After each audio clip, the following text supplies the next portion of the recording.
افضل ساگر نالے میں بہہ جانے والے دو نوجوانوں میں سے ایک نوجوان ارجن کی لاش برآمد ہوئی۔ کل ہوئی تیز بارش کے باعث ارجن کی لاش سنگم چوٹ اپل کے قریب دیکھی گئی۔ آخرکار AIMIM لیڈر ظفر خان کی کوششیں رنگ لائی، جو شدت سے نوجوان کی تلاش میں لگے ہوئے تھے۔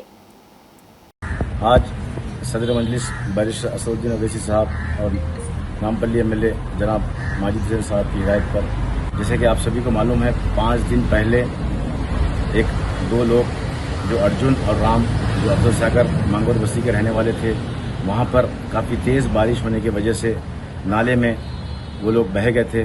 5 دن سے مجلس اتحاد المسلمین کے تمام ذمہ دار، بستی کے لوگ، ان کی فیملی کے لوگ ہر دن رات کوشش کر رہے ہیں کہ ان کو کہیں نہ کہیں ڈھونڈ کر نکالنے کی، لیکن آج یہاں پر سنگم برج پر لاش یہاں ملی ہے۔ یہاں ڈیڈ باڈی لے کر رامان پیٹ گورنمنٹ ہاسپٹل لے کے آئے ہیں۔ یہاں کرنے کے بعد یہ باڈی کو جو ہے اپنے افراد خاندان کو دیں گے۔ افراد خاندان کے ساتھ مجلس اتحاد المسلمین کبھی بھی ٹھہرے رہے گی۔